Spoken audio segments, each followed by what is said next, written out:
Hello everyone and welcome once again to my channel. It's your boy Luis Portelles, and for today's video we're gonna be talking about Miss Universe Philippines, more precisely the candidates that managed to catch my attention at a very early stage in the competition. So this is not necessarily 8 topics, but instead I'm just sharing with you all my early favorites. So if you enjoyed this video, don't forget to hit the like button so that it gets recommended to more people. Subscribe to the channel, of course, for more videos like this one almost every single day. And last but not least, be part of the conversation in the comment section down below. I'll see you with the entire list right after the intro.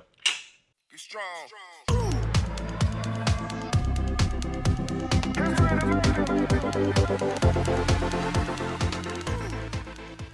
So let's get started, and to avoid any bias involved, we're gonna go in alphabetical order. The first candidate that I wanted to talk about is Janelle Zarosa, who is representing Aguasan del Norte. She is a psoriasis advocate alongside a children's rights advocate. This is all based on her Instagram profile. And of course, as you know, I went and did a little bit of the research. The girl is absolutely stunning. She is giving me pure Filipina vibes, very relatable, very likable. But of course, I'm still waiting to see a little bit more of her skills when it comes to comm skills and perhaps her pasarela, all of those things that we take into consideration for pageantry. But just based on first impressions, very promising girl. Next, I want to talk about Krishna Marie Gravides, who is representing Baguio. What a beautiful woman. Just look at her. And personally, I can confirm this because I had the opportunity to meet her face to face during the Miss Fit coronation night. But let's not just focus on the looks. Krishna is a very intelligent woman, as she is a civil engineer. And as I told you before, I met her, so I saw how sweet and kind she was. On top of that, I think that she has a very strong commercial look that could be very beneficial for both Miss Universe Philippines as well as Miss Universe, and she is also representing for the Morenas. What else do you want? I am completely sold for Krishna. Of course, someone who needs to be on my list is Pauline Amelings, that I'm so happy to see come back. She is representing Bohol, of course. This is the third time that Pauline has joined Miss Universe Philippines, and on the first 2 editions, she managed both times to crack the top 5. Now, what I like the most about Pauline is that she is not one of those queens that is just about talking the talk. She is really walking the walk, and I believe that she is genuinely one of the queens that is truly invested in her advocacies and her projects, because we don't just see her working during pageant season, but this is something that she cares about all year long, and this since she started joining pageants. I'm also going to add that in terms of being a transformational leader, I do believe that Pauline is, in this batch of girls at least, one of the most qualified candidates for the crown. Now let's take a look at the fresh face that is representing Bulacan. Her name is Princess Anne Marcos, and she is an advocate for sustainable agriculture and education. Now, how do we know that she is real about this? Well, she is quite literally a millennial Bukid girl, as she was described on her Miss Universe Philippines introduction on their Facebook page. What does this mean? Well, literally, Princess grew up in a farm.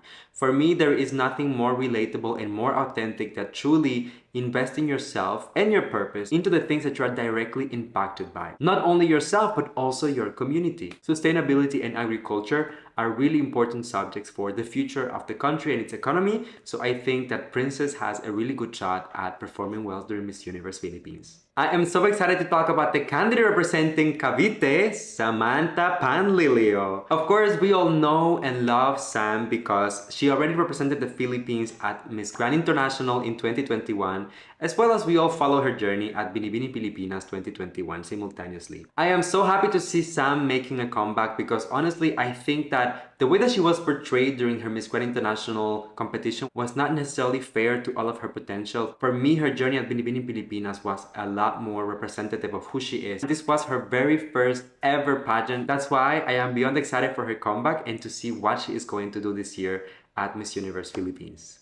Now let's talk about none other than the very known representative for Cebu Province, Emmanuel Vera. Emmanuel is a singer, an actress, a model, and of course, a beauty queen. We all remember her from her time at Miss World Philippines as well as her stint at Reina Hispanoamericana in 2021. If you were following me around that time, you know how much I had to say about Emmanuel, especially during the Q&A, because I think that she delivered such a killer performance, and perhaps the translator did not do her justice, but that's okay. It's all in the past. I'm really excited for Emmanuel to be laser focused this year at Miss Universe Philippines, especially because we know that she is definitely going for the Miss Supranational crown, and I think that it's refreshing to see someone that is so sure of what they want. In terms of beauty, she has it all. In terms of charisma, she has it. Talent, she has it. I don't know what else we can ask from Emmanuel Vera.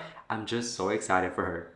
Let's talk about the next candidate. Her name is Claudia Castro and she is representing Davao Oriental. Claudia is the flag bearer of Aces and Queens this year, a camp that over the years have been praised so much for doing very well at Miss Universe Philippines. But honestly, as soon as I got to see her a little closer, I was really amazed. Not just because of her natural and delicate beauty, but also because of her capabilities. This woman is very eloquent. I really like as well her styling. I also expect her to deliver on the performance side of things. I am really impressed to see that she has managed to capture the attention of a lot of pageant fans, and I see her making a lot of different topics. So good for you, girl. Just keep up the good work and I can't wait to see more of you. The next person that I want to talk about is arguably one of the fan favorites to win the crown of Miss Universe Philippines. Of course, that is Michelle D representing Makati.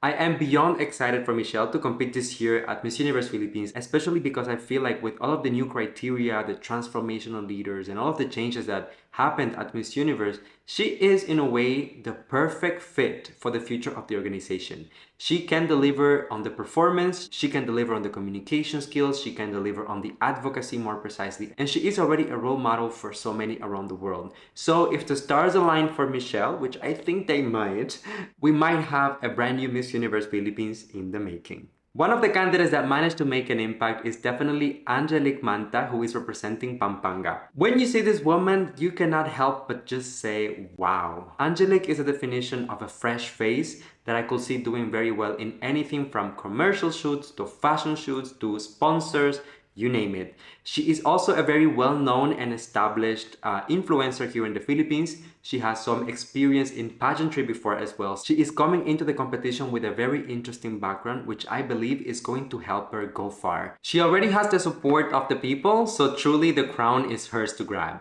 Now let's talk about the candidate representing Pasig. Her name is Navya Huf, and I'm really excited for her competition this year because Kali is no ordinary candidate. She is actually the head trainer for Q&A and interview at Aces and Queens. So I am so excited to see someone from within the industry that has decided to go ahead and walk the walk, not just talk the talk. I think that Kali is so beautiful, so relatable. If you guys have not watched her interview with Aileen Bernos, please go ahead and watch it because it's so eye-opening. I am confident that she is going to deliver a lot of substance as well as a lot of charisma. And of course, she is within the system of the camp, so she knows how these things work. She will be very strategic with her entire journey. Now let's talk about Aileen Gonzalez, who is representing Quezon City. Aileen is one of the applicants this year who is already a mother by the time that she decided to join Miss Universe Philippines. This is very exciting because of course, it is the first batch of women not only in the Philippines but for Miss Universe overall that get to apply for the pageants, although they already have a family. Aileen is also an artista. She has an established career here in the Philippines, as well as already having some pageant experience since she represented the country at Miss Global. So I cannot wait to see what she's going to do during her journey, as well as how she's going to manage everything, you know, her family, her preparation, the competition, the pressure, and all of those things. I think that is so refreshing. And of course, I'm rooting for you, Aileen. And now let's talk about one of the biggest performers this year, at least I'm expecting. Of course, is CJ or Piazza, who is representing Zambales. We all remember from her time at Binibini Pilipinas last year because there was no denying that she was the best performer, at least in terms of swimsuit and pasarela and all of those things that beauty pageant fans love and admire. She gave us everything that we needed. This time around, CJ has decided to go for the universe and we are here for it. And honestly, without putting any bias on the table, I do think that she is one of the strongest contenders this year for the crown because she delivers the same level of excitement, of performance, of beauty most importantly. And we all know that she is very eloquent and relatable. The moment that she is going to step on stage, I am sure all of the attention will be on her. Now, one thing that I'm going to say about everyone on this list, as a matter of fact, also the top 40 for Miss Universe Philippines, is that we have not received yet a lot of details about their specific advocacies and what they're doing I am guessing that this is going to be coming out in the upcoming days because nowadays advocacy and being a leader is so important for Miss Universe as an international organization. So I'm expecting them to really focus on that.